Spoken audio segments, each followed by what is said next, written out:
The show is brought to you by our generous patrons at patreon.com/Fallout Lorecast. Robots Radio presents the Fallout Lorecast. Welcome to the Fallout Lorecast, a place for the Fallout community to come together to explore the boundaries of our knowledge about the world of Fallout.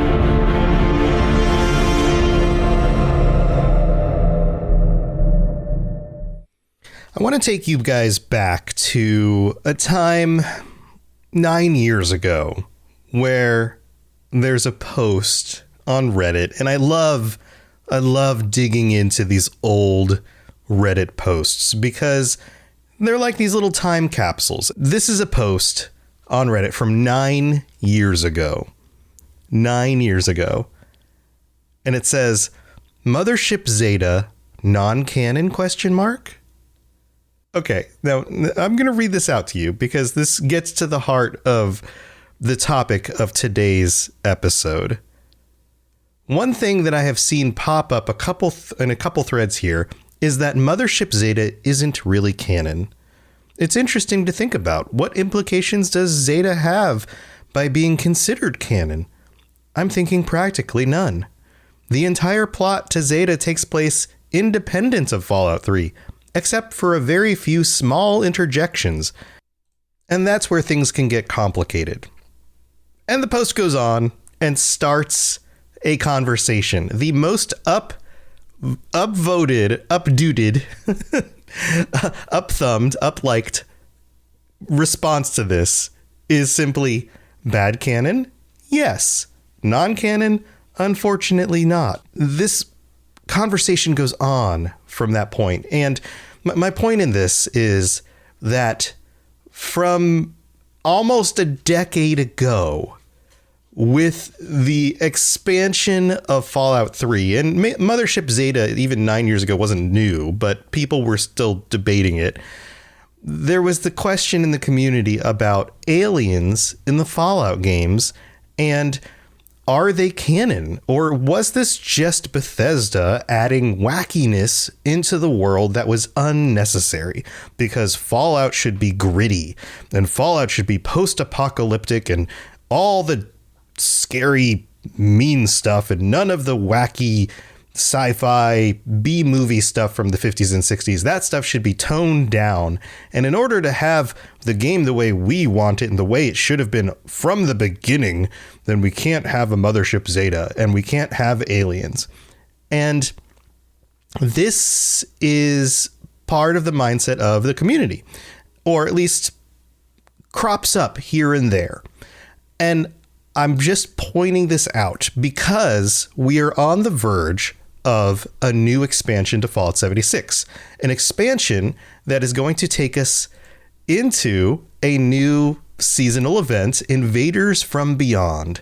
Mysterious beings from the outer reaches of space are invading our skies and stealing the brainwaves from life forms throughout Appalachia. And we have to work with our team of humans to fight them back. And this expansion is going to harken back to Mothership Zeta. In fact, just this last week, I got together with Ken and Dave on the Fallout Hub, and Ken has been playing this event in the PTS. And so go listen to that episode. It is currently up, and he takes us through a lot of this stuff that you can currently play in the PTS and experience.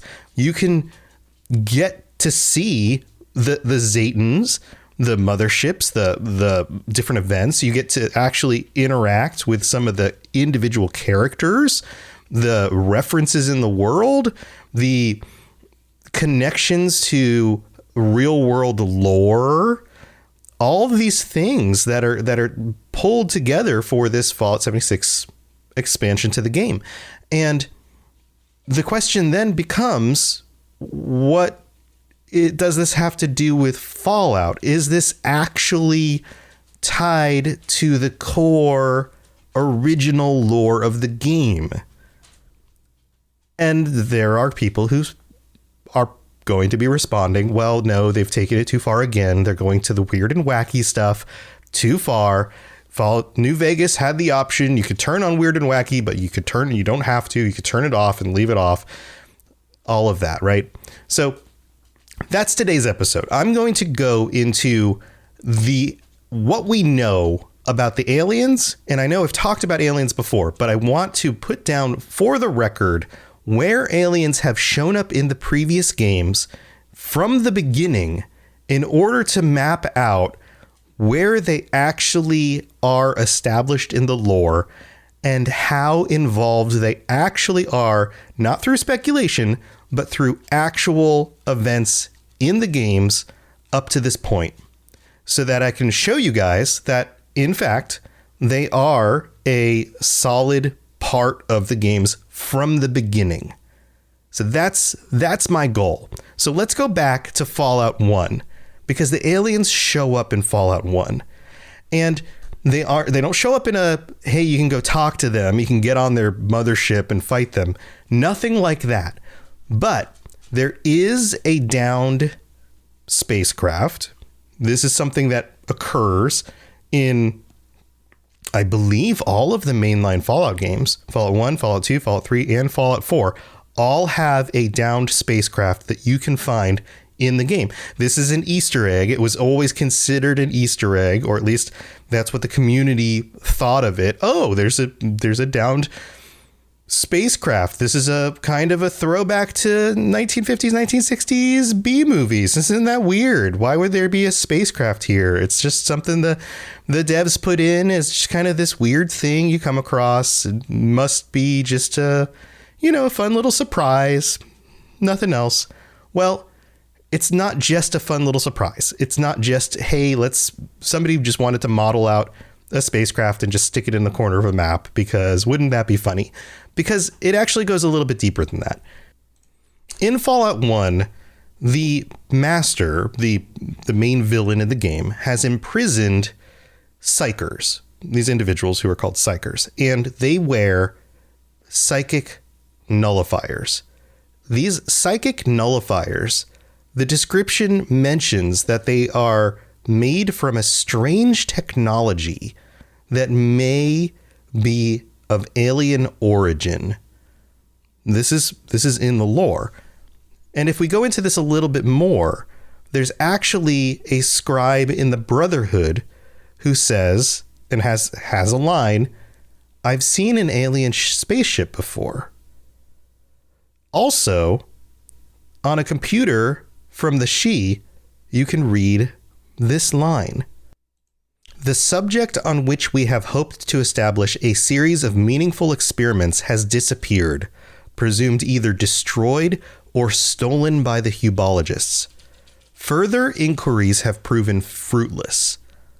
Until such time as further specimens are obtained, this database will remain inoperative. Dr. Sheng." And this is about aliens. It is underneath the section Xeno program on the computer. So let's move on to Fallout 2. Fallout 2, same developer, same company, same developers, a lot of the same actual developers, writers as Fallout 3.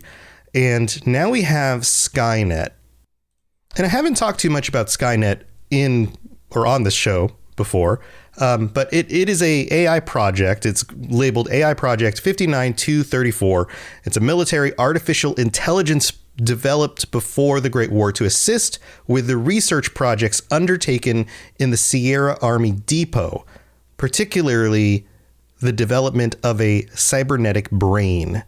And this was a project that started in the 2050s, so a few decades before the Great War, and created the first truly artificial intelligence in 2059. This project was the result of backwards engineering alien technology. That's why the AI became so advanced so quickly, is because of the use of alien technology. Now, I also forgot to mention that the alien blaster exists in Fallout 1 and in Fallout 2. Again, alien technology showing up in the games themselves. So we have this happening both in Fallout 1 and Fallout 2, and also in Fallout 2, we have a continuation of She and the Xeno Research Division with an actual alien body.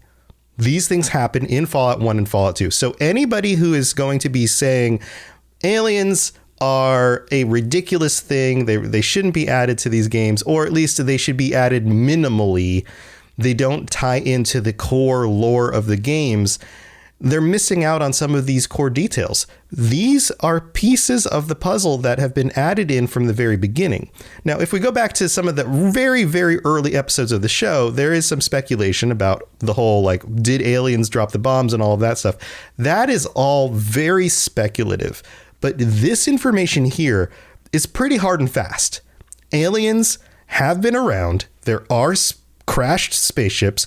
There are pieces of technology. There's even an alien body. That technology has been reverse engineered by the government in order to develop artificial intelligence and weaponry. All of this is core to the Fallout universe, and all of this has happened before the Great War. So by the time of Fallout 76, it is totally possible that you could have an incursion of aliens showing up and for some reason deciding to attack the individuals, the wastelanders, or whatever's going on in Fallout 76. That could totally happen. Also, by the events of Fallout 3, you could have a Mothership Zeta event. That could totally happen as well. All of these things are central to the games. Now, just because they aren't, let's say, big and bright and bold and neon happening right at the front of the games doesn't mean that they're not any less important to the story underneath what's going on and shouldn't be focused on. In fact, in my opinion, it makes them even more interesting when we do get to focus on them, because we're finally getting more information on the pieces of the puzzle that have been uncovered, the things that we haven't been able to see as much. We get a lot of detail about the FEV. We get a lot of detail about super mutants and power armor, and even things going on with, say, the Chinese in the war. But we don't always get a lot of detail about these other bits and pieces that are working underneath the surface and the things that happened before the Great War. And I think that's where this piece of the puzzle fits in. So let's move on to Fallout 3, because Fallout 3 was, for a lot of people, their first entry into the games. And so now we have Mothership Zeta. We have crashed, even before Mothership Zeta, we have the crashed alien ship. We have this reveal that the Enclave technology was developed from reversed engineered alien tech, which of course is a reference back to the reverse engineering of alien tech in Fallout 2 and probably Fallout 1. So that all tracks, all of this connects back to those games. And then we have Mothership Zeta itself, the actual expansion, a full-size DLC for Fallout 3, and all of the wonderful bits and pieces that we actually get to see from being inside an alien mothership. So let's go into some of the details on this. This is something I recommend you play through, and if you haven't played through it, you at least watch a playthrough of. And I'm just going to list out some of the details here. You have, of course, the Zetans, you have aliens, you have alien workers, you have abominations, which are like these weird hybrid human aliens that are found on board the ship. What is going on with those? That's super interesting. You have, of course, different levels of aliens, the alien captains and, you know, the workers and all those. You have alien tech on the ship, not just the ship itself, but drones and turrets and experimental weapon tech that the aliens are working on. You have individuals that you run into, other people that have been abducted over different time periods, the oldest of whom is Toshiro Kago, who is a Japanese samurai from most likely the 1500s, 15 to 1600s, early 1600s. So 400 years, 500 years in the past, And so what does this mean? This has some other implications that I have some speculation on, and I'm going to go into that in a little bit. But you have individuals who have been abducted over different time periods. And you also have a variety of different weapons on the ship. For the first time in the game, you have more than just the alien blaster. You have an alien atomizer, a disintegrator, a pulverizer. You have the captain's sidearm, which is a very specific weapon, cryo grenades and mines, the destabilizer, the drone cannon, the electro suppressor. And we even get to see some of the things that the aliens are eating. Adapted biogel and alien squid and worm food. All sorts of weird things. This is a smorgasbord of alien stuff that we get to experience in the game that gives us some insight into what the aliens might be doing here. So let's move on to Fallout New Vegas. Now, Fallout New Vegas, we don't get very much in the way of aliens except for 3 individual aliens that you can come across in the game if you have Wacky Wasteland turned on. And you do actually get to come across them, and you can also find their ship. So this is an experience that you have. But other than that, there's not a whole lot else there. Of course, there's an alien blaster and the components that go along with these aliens. In Fallout 4, you also have the ability to run into an alien in a cave and the remnants of a ship. And there are some oddities in the way that the aliens work in Fallout 4. If 2 of them happen to spawn in the game, even though they're classified as an alien faction, they actually will aggro and fight each other to the death, which is weird. I don't know that was intentional. Also, if you have the cannibal perk, you can eat them. And when you do this, the alien's blood is red instead of green because I guess it defaults to the basic animation, which is probably just another unintentional detail that they just kind of missed. I also have to wonder what the aliens taste like. Probably chicken? I don't know. You can not pacify them with the Wasteland Whisperer perk, though. You can't do that. But they do appear non-hostile until you actually engage, and they are actually pretty weak and wounded when you come across the one that is supposed to spawn. But other than that, that's all you get for aliens in New Vegas and then Fallout 4.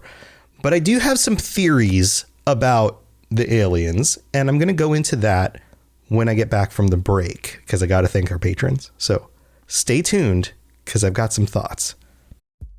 It's time for that spring reset. I'm taking a look at everything in my closet and figuring out that, oh no, this absolutely needs to go. And it's about time I replace things so that my clothes aren't older than my 15-year-old. Now you might think that they lasted that long because they were well made, but no, they're in terrible condition.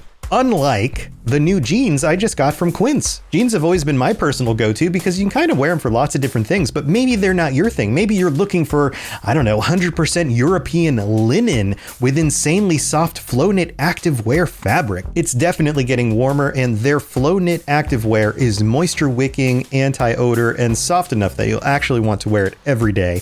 So pick out what you want. You can't go wrong because they have prices 50 to 60% less than similar brands. And like I said before, they are high quality. I continue to wear their clothes all the time, and I know that these new jeans are going to last me a lot better than the other things in my wardrobe. And on top of it, they look great. They're so comfortable, and I spent just as much on the jeans that I am now cleaning out of my wardrobe. So if you're looking for something better, just all around better, go check out Quince. So go do it right now. Refresh your wardrobe with Quince. Go to quince.com/falloutlore for free shipping and 365-day returns.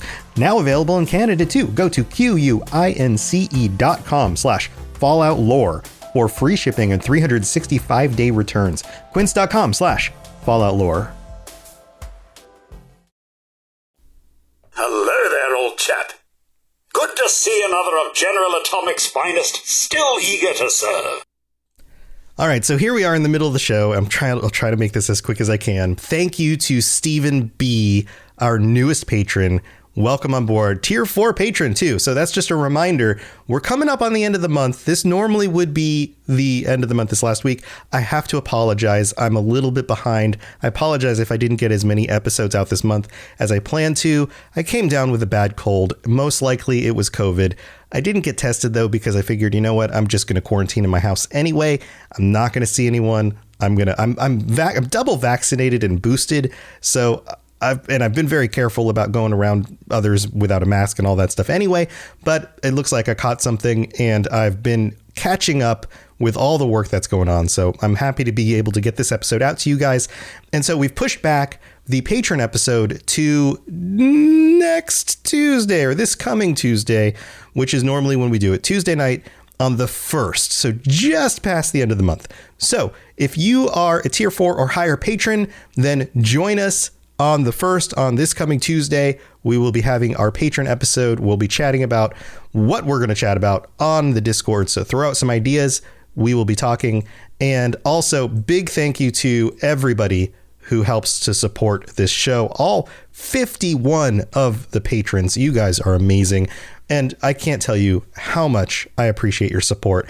You guys have helped to make this a full-time career for me. And that means the world. So thank you to everyone else who helps support this, along with our brand new patron. And if I've done anything to help you get through your workday, your commute, your workout, or taking your dogs to the vet, because you know, sometimes your dogs get old and they get these weird bumps on them and they have to get the bumps off, and then they get surgery. And then now your dog's walking around with a big cone on its head and it's having a hard time drinking water out of the bowl because the cone gets in the way.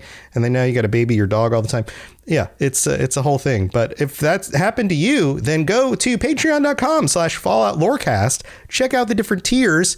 Everything from the lower tiers where you get ad-free episodes all the way up to joining us on the show and getting t-shirts, custom t-shirts that I've put together for you guys that I don't even get. All sorts of good, awesome stuff.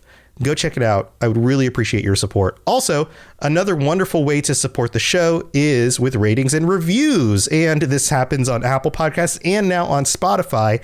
And it's a huge help because Spotify is now ranking shows based on their average rating. So if you listen on Spotify, please right now, just go to where you can see all the episodes on the list, scroll all the way to the top, and then look at the show title, the description, and just below that on the left side, there's a little button you can hit.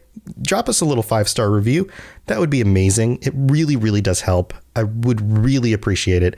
And if you leave a rating and review with 5 stars on Apple Podcasts, I will read it out on a future episode of the show. And I've got a few to catch up on. So let's just knock these out real fast. This one comes from King Jones 420 in the US, who writes, simply awesome, 5 stars. My second Lorecast by robots. The first one being the Mass Effect. Great stuff. Thank you so much, King Jones. I appreciate that. Welcome over from the Mass Effect Lorecast. I'm glad you decided to check out one of my other shows. I'm glad you're enjoying it. Also, this one comes in from another one of our listeners from the US, CT 107, I think, or one letter 07, who writes, great show, 5 stars. This is a great show. I love the patron episodes and was wondering what their thoughts were on Fallout London. I don't know. Patrons, let us know your thoughts on Fallout London. I don't think it's out yet. I hope it's going to be awesome. I don't know a ton about it, but it would be really cool to find out more. Then we have, thank you, CT, for that review. And then we have Italy's Finest 87 from the United States, who writes, just as addictive and fun as the series. 5 stars. Hello, robots. My name is Paladin Liba, and I just wanted to say that your show is the ace of spades. It keeps me going on long days, wakes me up in the morning, or just in general is good to listen to for a laugh. Fallout Lorecast comes in clutch every time. Just listening for the knowledge, lore, friendly bantering between fellow listeners, etc. It's very entertaining. From the first episode I stumbled upon, season 4, to going all the way back to the very beginning of season 1, it never disappoints. Just when I thought I knew all about Fallout, boom, in the face with knowledge. I fully recommend this podcast like a nice, ice-cold, radiated bottle of Nuka-Cola Quantum. It is refreshing and full of boost. Awesome. Thank you so much. I be careful drinking too much of that Nuka-Cola Quantum, though. I hear it's might have a little bit of a radiation aftertaste. But thank you so much, Italy's finest. And thank you to everybody who helps support the show. All right, let's move on with the rest of the episode. Here we go. If you have any questions about Nuka World, I'd be delighted to answer them. All right, I told you guys I had a theory here. So I've been thinking about aliens a lot. I'm excited about this new update for Fallout 76. I'm excited about some of the details we're going to get about aliens. And again, go listen to the Fallout Hub episode. You can get it on whatever podcatcher you're currently listening to this on. Ken has some insights and some details from the public test server, the PTS. So I'm not going to detail all that here in this episode because you can go listen to it there.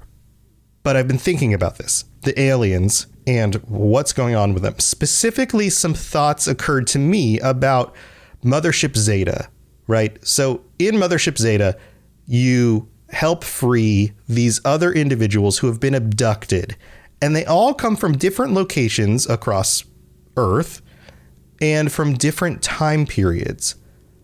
And my initial thought on that is that they're all cryogenically frozen or kept by the aliens in some way over time. But the more I think about this, that isn't necessarily the only option. Sure, maybe the aliens have been flying around those same exact spaceships for hundreds of years. That could be the case. Maybe the aliens are very long-lived. Maybe their technology and their parts last a really long time. But we know how machinery works. It breaks down.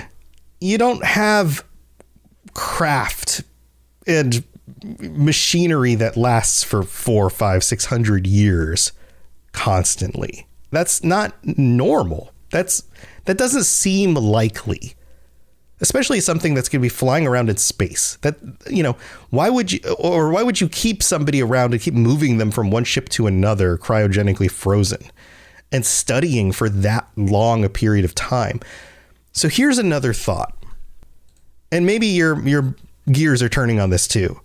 You're probably thinking time travel. What if the aliens can time travel? Okay, that could be a possibility as well. What if they can go back to the past, abduct individuals from different time periods, move around in time? That could be a thing, but if that's a thing, then why are they in any specific time period doing the things they're doing as opposed to any other time period? What would be the point of that? Why would they be in multiple time periods messing around with humans for any reason in particular? It kind of nullifies any really good storytelling reasons. Kind of looking at it from a meta perspective, right? Also, time travel, sure, that's fun and all, but there's not a ton of evidence for time travel in the Fallout universe. Not a whole lot there. Go with me here, though. In physics, the faster you travel, the more it messes with your movement through time. This is like Einsteinian paradox type stuff. So if as an object gets closer to the speed of light in movement through space, it actually travels slower through time. So if you were in a spaceship and you got, let's say, in that spaceship in the year 1600 and took off from Earth in any direction at 99% the speed of light and traveled for a week and then came back, the Earth that you would be returning to wouldn't be 2 weeks in the future. The Earth that you would be returning to would be thousands of years in the future. Time on Earth would have progressed significantly differently than the time on the spaceship. This is one of those Einsteinian like relativity paradox things. So what if the spaceship that you get on Mothership Zeta picked up your Japanese samurai friend, had to travel somewhere very quickly, maybe not even that far away, but very fast, and then came back to Earth at a different time period where they picked up a cowboy in the 1800s and then traveled again and then came back and then was back at a different time period. That's how physics would work if the ship was able to travel at near light speed. And if the aliens are from a planet that's from a different star, then they would need to be traveling at significantly fast speeds in order to get back to their planet, or at least back to some sort of, I don't know, in between location where they have a space station of some sort. I mean, traveling across the solar system. Let's say they've got an outpost on one of the outer planets. Traveling at regular speeds would take a very long time. I mean, the solar system is huge. So the faster they travel, the more it's going to mess with the time that Earth goes through by the time they come back. I know it's a weird thing to get your head around, but it's actually the way physics works in the real world. It's super weird. So that seems to make more sense to me, that they're actually just doing normal things, but they have the technology to move at very, very fast speeds through space. And that's why they appear to have individuals from different time periods. So if that's the case, then alien civilization must be very different than human civilization. Think about it. You set off on a trip somewhere and then you return, and there's no guarantee that you're going to know anybody when you get back. There's no guarantee that you'll be able to communicate with anyone when you get back. Each individual ship is its own society in a way. Each group of aliens is probably a group unto themselves. Once you head off in a ship, that's your family. That's your home base. When you return to the hub, you don't know anyone. Any amount of time could have passed. You could be coming back to a hub hundreds or thousands of years later, not knowing what the politics are, not knowing if they even speak the same language. Can you imagine? Can you imagine heading off on a trip, on a mission, only to return? Like, think about it this way. Imagine, like, let's put it in like real world terms. Imagine that you were part of the Revolutionary War in the United States in the late 1700s, and it was your job to go check out the west coast of the United States. But you were doing this in the scale of like the universe and spaceships and stuff. And by the time you got back, it was the year 2022. Can you imagine? Can you imagine? Like, you would, by the time you returned to where you came from, well, not only is there a different governmental system, but you don't even know where the government is. Now you got to go, okay, well, we're going back to Washington, D.C. But in that amount of time, technology has progressed. Language has changed. Everything is different. So my point here is that every group of aliens is their own group. It's like their own, in old world terms, this would be city state. In their terms, it would be, every mothership is its own alien nation in a way. And they're all doing their own things. So the mothership that we come across in Fallout 3 is probably its own thing and may not have anything to do with any other motherships that we deal with. It might be the only mothership. It might be the only mothership of Zetans that have anything to do with Earth. Or maybe there are multiple, or have been multiple for different time spans, and periods throughout human history. Who knows? This puts this at a completely different scale and creates a less unified understanding of what the aliens might be doing and why they're here. Because each mothership may have its own agenda in studying humans, because they aren't necessarily in communication with each other because of the time differentials between each of their agendas and each of their movements through space. So chew on that, because I think it's a really cool concept, and I think it makes a lot more sense than just a mothership that's just been hanging out for hundreds of years. So that's my theory. I think you guys are going to have some thoughts on that. I'd love to hear your thoughts on the Robots Radio Discord, or send me a tweet. I use my main Twitter account more than I use the Fallout account because I have all these different podcasts, all these different accounts. So just tweet at me at robots_radio. And thanks to everybody for listening. If you are interested in any of the other shows I do or any of the other shows on the network, you can check them out at robotsradio.net. Also, I am streaming every evening except for Saturdays. So whether it is podcasts or on the nights that I'm not doing podcasts, I'm playing games on stream, and you can watch those streams on my YouTube channel or on my Twitch channel or on my Facebook page. I'm restreaming everywhere. So come join me. I'd love for you guys to come hang out, play some games, or just watch and chat with me.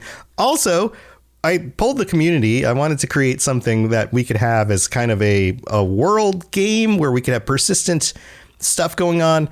And the community on Discord was like, hey, these are the games that we could play together. And the one that won out was Minecraft. So I was like, all right, screw it. We're going to get a Minecraft server. So I forked out the money. I've spent a good amount of time this week setting that up with my son's help, who is just a Minecraft genius at this point because he watches so many Minecraft videos. So we've got a Minecraft server. We're doing all sorts of weird and wacky fun stuff over there. We'd love for you to come hang out with us, build some things. We've got a role play system going on with quests and leveling up and all sorts of fun things going on over there. The information for joining that is on the Discord. There's a Minecraft channel in there. Pinned to that channel is the information that you need to join our Minecraft server. And one of the other things I'm doing in order to just kind of get less ads showing up on the show is to call out some of the other podcasts on each episode that I'm doing. So I want to call out True Vault Escapades. If you guys want some more Fallout content, some Fallout stories, something that's very noir-y and interesting, go check out True Vault Escapades. It's part of the Robots Radio Network. Awesome podcast. And until next time, stay safe out there. And thanks for tuning in. I'll see you guys next week with our patrons. All right, everybody. Talk to you later. To plug into everything else we're doing, check out robotsradio.net. Also, look up the Robots Radio YouTube for videos about Fallout and other things. And check us out on Twitter, twitter.com/robotsradio. You've been listening to a Robots Radio podcast. Smart shows for interesting people. Check out all the shows at robotsradio.net.